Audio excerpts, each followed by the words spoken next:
Hello, Manong George here. Welcome to our channel. And today we have a very special guest. Hi, my name is Antoinette. I'm 25 years old. And hi, I'm RC and I'm 39 years old. Hi, I'm Susie. I'm a proud 48 years old. Hi, I'm Teresa and I'm proud at 66 years old. We all have that one friend, si Mareng Marites.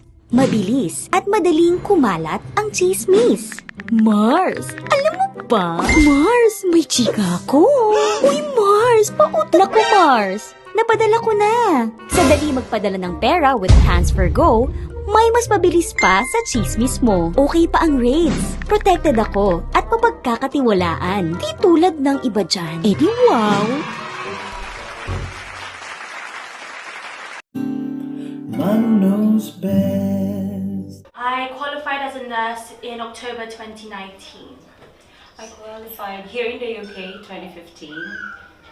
Back home in the Philippines, I qualified 2006. I qualified in the Philippines in 1996. I'm qualified here in UK in 2002 and in the Philippines 1975. Manong knows best. So I just had to go to university, so I went to Middlesex University, and once I passed all my essay exams and clinical exams, I became a nurse. Okay. Well, as for me, I think I was one of the last batch to undertake the ONP Overseas Nurses Program, 2014, and yes, it's basically more on essays and exams, and I went to Bedfordshire University. I qualified in the Philippines. I had to pass the licensure board examination. Then after that, I came here. There was no such thing as OSCE or occupational examinations, but I had to go through an adaptation period, which you have to do for 3 to 6 months. And then once I became a qualified nurse, I've done postgraduate courses and masters here. I was qualified here as a staff nurse with mentorship and with adaptation course. And after 3 months, I got my PIN number. We don't have any English test at the time.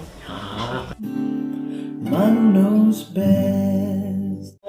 Basta may mentor ka at masunod mo yung kanilang qualification, mapasa mo yung mga exams nila, okay na. How about you, Susie? So, in terms of staffing, there were more staff when I first came here in 1999. Of course, right now, everybody knows there's some staff shortages. There were less Filipino nurses back then as well. In fact, in my trust, we were the first batch of Filipino nurses. As opposed now, where amazingly there are a lot of succeeding Filipino nurses. But in the clinical practice, dati all paper-based. So you have these thick notes when you see people in the clinic, in my workplace. But now we're fully digitalized, so it's pure paperless, which is, I love it. Go, RC. So same, pauti ng pauti. So from little bit of paperwork, what I appreciate nung nagpunta ako sa theaters lalo,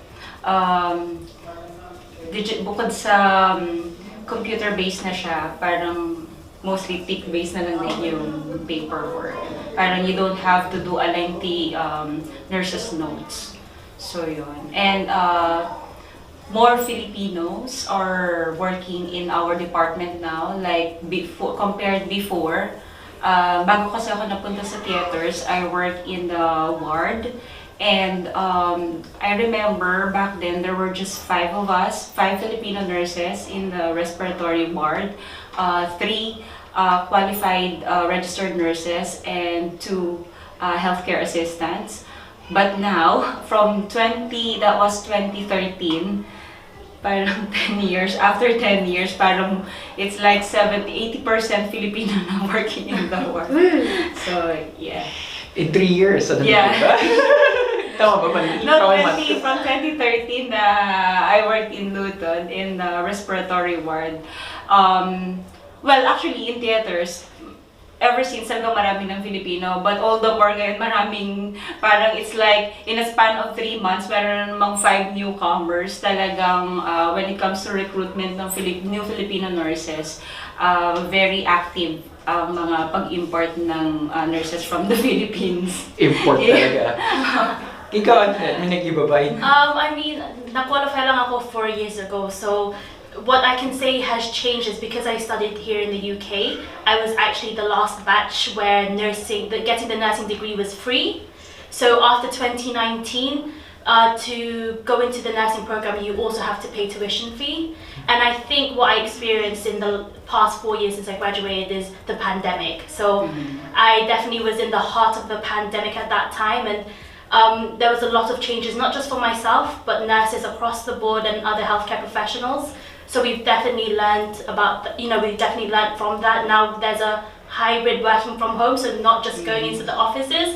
Now we can say we can produce a lot and more work when we're at home. So I guess that's been the change since I've started. Iyo, anong mabibili niya sa 1 pound? Very, mura ang bilihin noon. Anong mabibili niya sa 1 pound? Yung 1 pound mo, makabili ka ng 2 corned beef. Wow. Very Pinoy. Very Pinoy.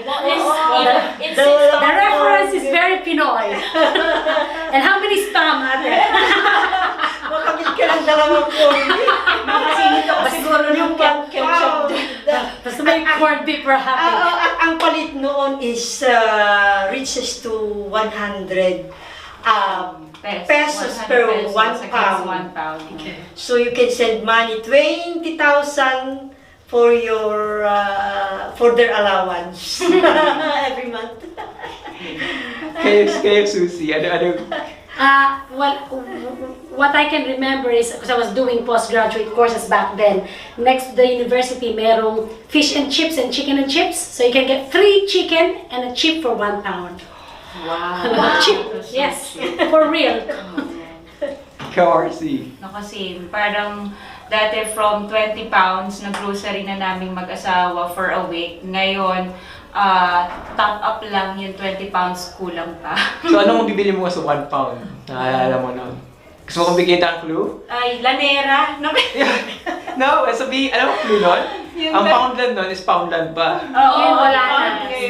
Oh my gosh. Ang 1 pound ko, nakabili pa ako ng isang lanera before. Ayun, magkano na yung halaga ng isang lanera 3 pounds. sa Filipino store. So, 4 years ago, what was a pound? Oh my gosh, 4 years ago, probably a pound was a packet of crisps, if I can remember. Now I'm living in the heart of living crisis, so I can't. Probably buying an aubergine from the corner store is 99p. That's the best you can do. Mura